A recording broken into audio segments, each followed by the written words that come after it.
They said that Kamala Harris and Tim Walz was interviewing each other, and they did it in Detroit. I said, they did it in Detroit? They did it in Detroit. I said, okay, well, then we're going to have to bring them to the front and see what this is. I have not seen this yet. I pulled this directly from Kamala Harris's YouTube channel. And so, tacos, music, and the future of America. I probably want to skip over the tacos and the music part, but hopefully we can find the future of America somewhere in there. So let's see what happened. I talk about it being halftime in America. We're a touchdown down, and I kind of like the idea of being a little bit behind. Well, I'm looking at Coach Walz right now. I'm looking at Coach Walz.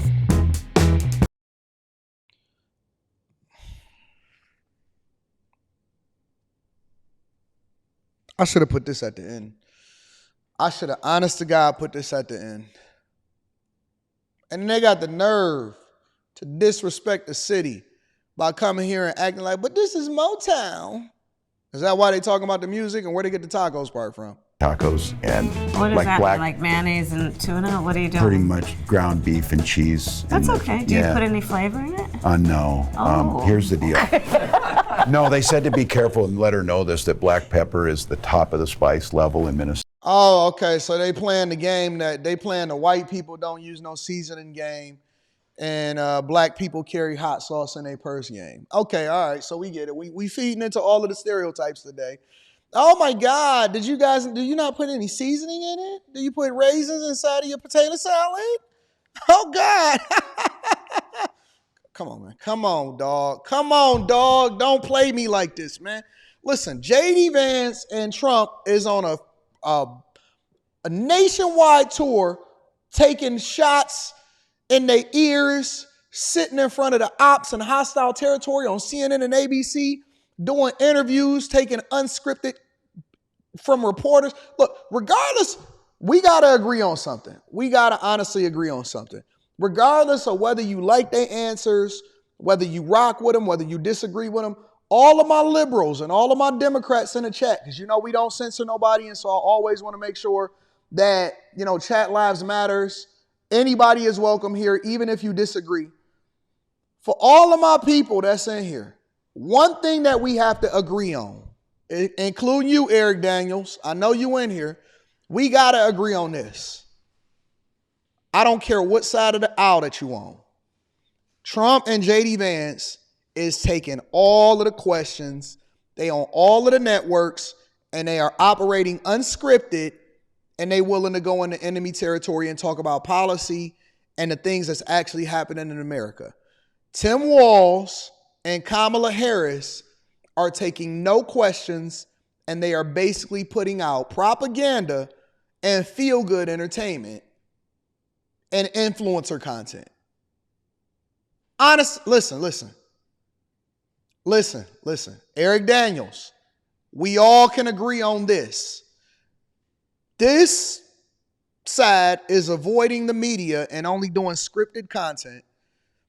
And that side is completely unscripted, and they like whatever. Regardless of whether you like the answers, regardless of whether you agree with them, let's just be for real. They putting themselves in front of the people, and they taking the hard questions unscripted.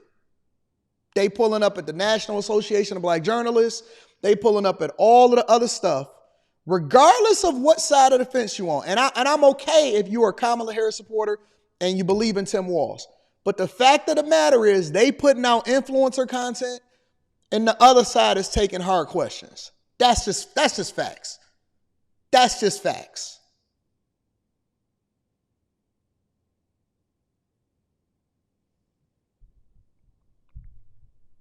Eric is not my family. Eric is family, though, because he part of the family because he here. All right? But he not necessarily my family. He part of the family, though. Soda, I'm the first vice president, I believe, who has ever grown chili peppers. Well, trying to expand we'll my food knowledge. We've got some cantaloupes. You'll be fine. Yeah. So I called you, I was hoping Tim. maybe we wouldn't have to. I called you, Tim. Yes. You didn't answer, Tim. I know. What happened? The most important call of my life. It popped up, and we didn't recognize the caller ID, and it went to voicemail. Hi, this is Jim. I'm not able to answer. There you go. All this extra giggling, this extra stuff. Come on, man. That junk is fake, bro. Thank you. Hey, Tim, it's Kamala. I really want to talk to you. It is an amazing privilege for me also. I know it's staged and it's paid for, free to be. It's okay, but we still got to review it because I haven't seen it. And I want to see if it's something that they actually talk about that we can leverage as policy to do a compare and contrast against the other candidates. And so I want to get to hopefully the future of America part and skip through the music part. I'm excited. I just want to be part of the excitement that you're generating. Well, we're doing it together, buddy. It's fun. We're doing it together. How have these last couple of days been for you? I can see where the energy comes. America is a hopeful country. Indeed. People are excited. And They tapping into the same thing that Obama did. America is a hopeful country. People are excited. No, they not. That's not what I see when I see people sending me these videos every day of these women that's crying, talking about I can't pay my bills. I don't see that from people every day when they send me these videos saying, oh man, I got to sell my food truck because migrants is over here paying for it. Oh man, I'm struck out here. Oh man, my city is in turmoil. Oh man, I just looked at a video and I did a review and quick hits of a woman that said that her son just got killed by gun violence and it ain't no police presence and they don't have nobody knows who the shooter was and nobody know nothing. All they know is that the son is dead. I see carnage, turmoil. The Taliban is parading with American equipment and celebrations. I see Ukraine is in turmoil. The world is in turmoil. The American dollar is in turmoil. Everything is in turmoil.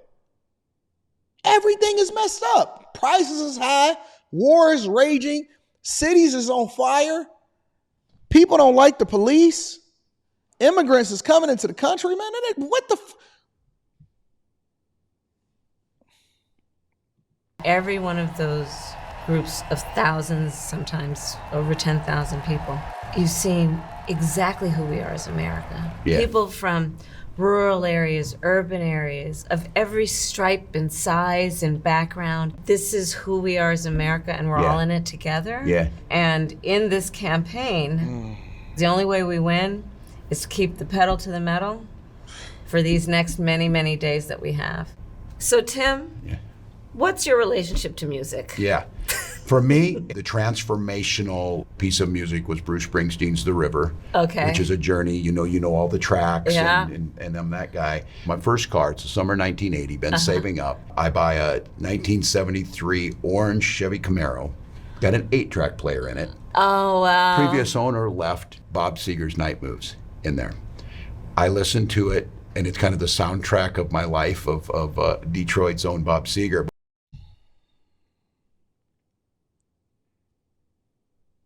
Are we going to talk about anything worth?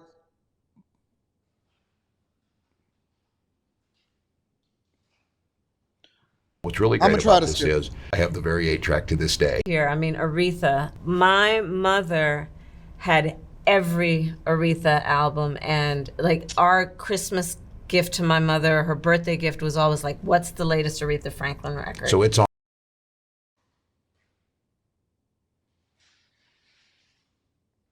I can't do it.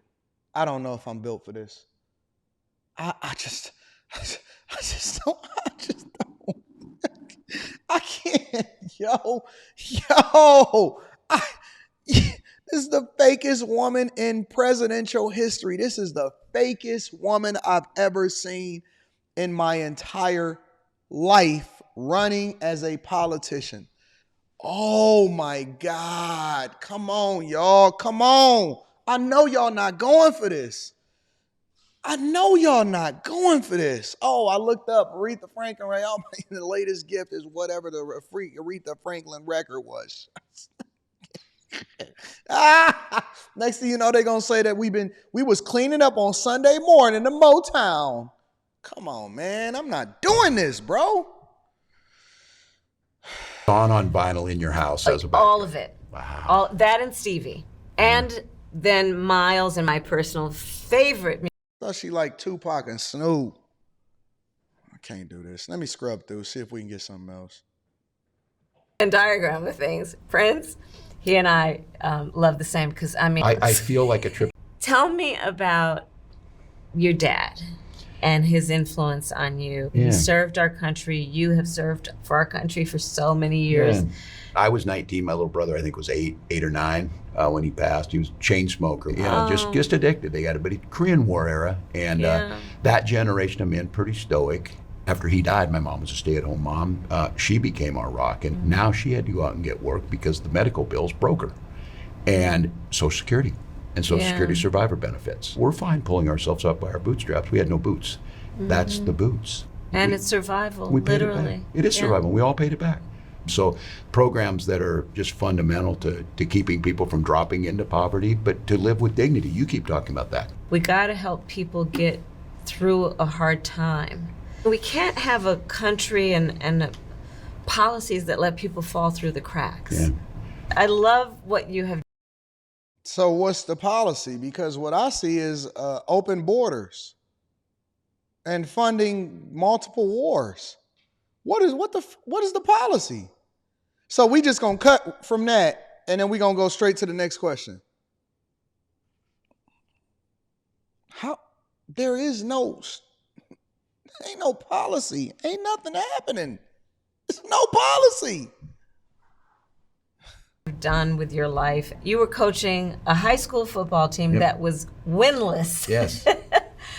Great coach to play. We got to go out and find us game of the year in one game. You build culture, excitement of what it can be. And that are trying to divide our country. It pains me the kind of division and the stoking of divisions that has taken place, right? And when we can remind people and create a space for everyone to come where they see each other and say, magic. Hey, we're all in this together. It almost feels like everybody's coming out of their house after a blizzard and, a Minnesota reference, and you shovel out, and then you start talking to your neighbors. How was it the last couple of days or whatever it might be? They're re-energizing, and they're looking for their neighbors. We keep saying, keep talking about the promise of America, and we say, take care of your neighbor.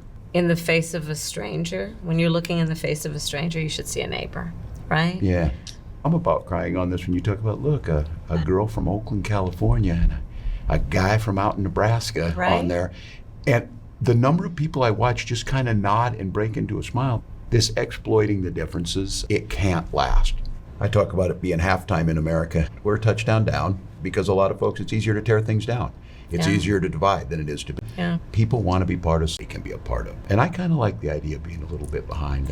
Well, I'm looking at Coach Walz right now. I'm looking at Coach Walz. Did you always know you wanted to be an attorney? My parents met when they were active in the civil rights movement. I grew up around a bunch of people that were,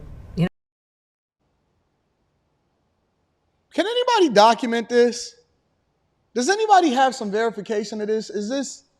Do we see them with their Black Panther hats on? So your mother is Indian. And I'm not saying that it's not true. I'm just asking the questions and I'm trying to figure out where the pictures are. Or where is this verification? And it very well may be true, but I'm just trying to understand. Is this the same old bullshit story? Oh man, my parents was active in the civil rights movement. You mean how people were active when they was protesting Black Lives Matters? They was active and out in the streets. Can anybody verify this? Can anybody verify the Indian mother and the Jamaican father that were active in the civil rights movement? I'm not saying that it's not true. I would just want to be able to verify this because anybody could say anything at this point. Marching and shouting for justice. And some of the heroes of that movement were the lawyers, Thurgood Marshall, right? They understood how to translate the passion from the streets to the courtrooms of our country. And they believed in the Constitution of the United States and the principles upon which it was founded. And that's where they then, in the courts of America, reminded us of the promise, right? And y'all have seen my mother more on this show than y'all done seen her father and her mother. That's a fact. Y'all have seen my mom come on this show and say, hey, Anton, what's going on? She'd be calling in, or I'll be calling her, more than you done seen what she done got going on, yo. The ideals of our country, including equality, freedom, right? That's why I went to law school. But the other reason that ain't what Judge Joe Brown said. My best friend, I learned, was being molested by her stepfather. And when I realized what was happening, I told her, you have to come live with us. I called my mom. how not everyone can take their safety for granted, Yeah. ability to protect people from harm. Yeah. So that's why I decided I want to be a prosecutor. Wow. And as a prosecutor, I prosecuted homicide cases. I prosecuted a number of different types of cases, but I specialized in child sexual assault cases. And one of the things I did was create a whole unit dedicated to focusing on children who are being abused and to ensure that they have dignity in the process and justice. There's so much work that we still have to do to make sure that children have a voice. For me, that's kind of with me. Get in as a teacher. It's about the kids and wherever you teach. Right. Once I had my own children, it became so clear to me, and I think it was somebody's most special thing in their life. Absolutely. Thinking of a parent dressing their little one up and sending them off to school so proud of them. I wanted to come through that door and just lift them up, that sense of service. And it's interesting, in two different Detroit. parts of the country, two different lived experiences, but all coming to that same goal of everybody getting a fair shot. Well, I have to tell you, Tim, even though you and I grew up in different parts of the country, you remind me of the people I grew up with. Jesus Christ.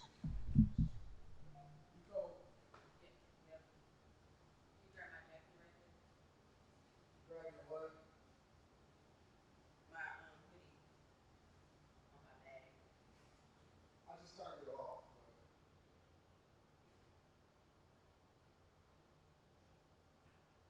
I just can't do this. This is so stupid.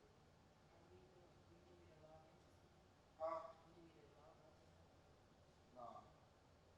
This gonna be all day. You don't answer yourself. Yeah, that was the bait. I just can't do this. This is so painful. So painful.